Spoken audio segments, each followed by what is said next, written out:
सभी देखने वालों की खिदमत में मैं जावेद नसीम अपना आदाब, सलाम और नमस्कार पेश करता हूँ। और आज आप लोगों की सेवा में एक बहुत छोटी सी कहानी लेकर हाजिर हुआ हूँ। कहानी छोटी सी है पर बहुत मज़ेदार है। शायद ही कोई ऐसा फिल्म देखने वाला हो जो मधुबाला जी से वाकिफ़ ना हो, या कोई ऐसा गाना सुनने वाला हो जो कि ओ.पी. नैयर साहब के संगीत से वाकिफ़ ना हो। ये दो नाम हमारी इंडस्ट्री में एक बहुत ही ऊंचे मकाम पे देखे जाते हैं। और अगर संगीत की बात करें तो जिस तरह से ओ.पी. नैयर जी का नाम संगीतकारों की पहली सफ में लिया जाता है, वैसे ही अदाकाराओं में, हीरोइंस में मधुबाला जी का नाम भी सबसे चोटी के अदाकारों में लिया जाता है। बल्कि कहने वाले तो यहाँ तक कहते हैं कि इंडस्ट्री में आज तक मधुबाला जैसी खूबसूरत और उन जैसी हसीन अदाओं वाली कोई हीरोइन नहीं आई। बहरहाल आज मैं इनसे ही जुड़ी हुई एक छोटी सी कहानी लेकर आपके सामने हाजिर हुआ हूँ। मधुबाला जी और ओ.पी. नैयर का तालमेल काफ़ी अच्छा था और दोनों ही प्रोफेशनली एक दूसरे से काम के मामले में बड़े ही कंफर्टेबल रहते थे। बल्कि हावड़ा ब्रिज के आने के बाद जब उनका वो गाना आशा भोसले जी की आवाज़ में रिकॉर्ड हुआ था, आइए मेहरबां बैठिए जाने जहाँ, वो गाना इतना पॉपुलर हुआ था कि उसके बाद मधुबाला जी ने अपने प्रोड्यूसर से इस बात की मांग रखना शुरू कर दिया कि अगर मेरी फिल्म में आप ओ.पी. नैयर जी को म्यूज़िक डायरेक्टर की हैसियत से लेंगे तो मैं अपने रेट्स कम कर दूंगी। ये मधुबाला जी का एक एतमाद था ओ.पी. नैयर जी के काम पे, और ओ.पी. नैयर जी ने भी हमेशा उनके इस एतमाद को इज्जत दी और साबित करके दिखाया। ओ.पी. नैयर जी ने मधुबाला जी के साथ तकरीबन 6 फिल्मों में काम किया था, जिसमें ढाके की मलमल, हावड़ा ब्रिज, जाली नोट, मिस्टर और मिसेस 55, दो उस्ताद, इस तरह से फागुन और 6 फिल्मों में उन्होंने काम किया था। और अगर इन 6 फिल्मों की अगर आप बात करें तो आपने देखा होगा कि इन तमाम की तमाम फिल्मों में ओ.पी. नैयर साहब की संगीत का जादू सुनने से ताल्लुक़ रखता है। ये दोनों प्रोफेशनली इतने करीब आ चुके थे कि कभी कभी ऐसा होता था कि अगर दोनों स्टूडियो में है तो खाना भी साथ में ही खाया करते थे। हालांकि इस बात से लोगों को बड़ी तकलीफ होती थी, जलने वाले बड़े जल भी जाया करते थे कि भाई मधुबाला जैसी खूबसूरत तरीन हीरोइन वो ओ.पी. नैयर साहब के साथ बैठकर खाना खा रही हैं।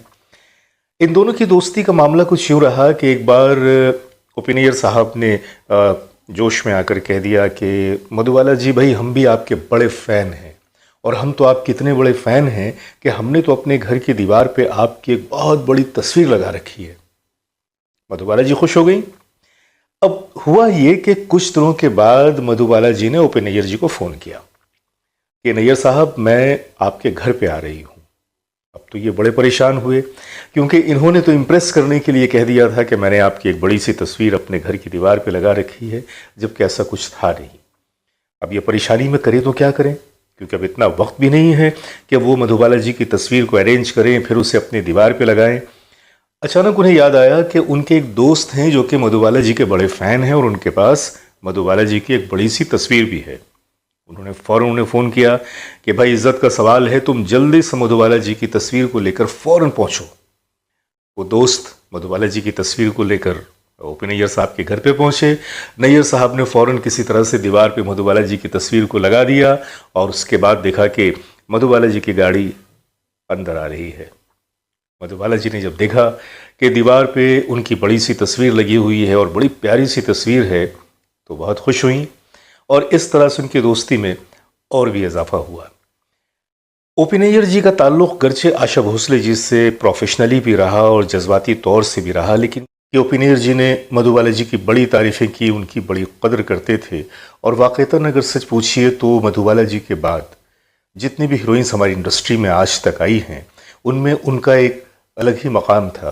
कहते हैं कि उनकी जो हंसी थी, उस हंसी में एक ऐसा जादू था, एक ऐसा सहर था कि मर्द हजरात ख़ास तौर से उनके जादू से बच नहीं पाते थे, और जब वो हंसते हुए मुस्कुराते हुए नज़रें उठाकर देखती थीं तो न जाने कितनों के दिल उनके सीनों से निकल कर गिर जाते थे। बहरकैफ अब तो ये लोग रहे नहीं, इनकी यादें रहीं, इनकी फ़िल्में रहीं, और हमारी खुशनसीबी है कि इस जो हमारी जोड़ी थी ओ.पी. नैयर साहब की और मधुबाला जी की, इनकी इस जोड़ी में आशा जी ने जो गीत गाया था आइए मेहरबां, ये गीत भी बरसों गुजर जाने के बाद आज तक वैसे का वैसा ही जवान है, और जब हम इसे देखते हैं टीवी पे या पर्दे पे तो वाकई सोचना पड़ता है कि क्या थे वो लोग और क्या था उनका अंदाज। बहरहाल, ये थी आज की छोटी सी कहानी जो मैंने आप लोगों के सामने पेश किया। अपने दोस्त जावेद नसीम को इजाज़त दीजिए, बहुत सारी मोहब्बतों के साथ। नमस्कार।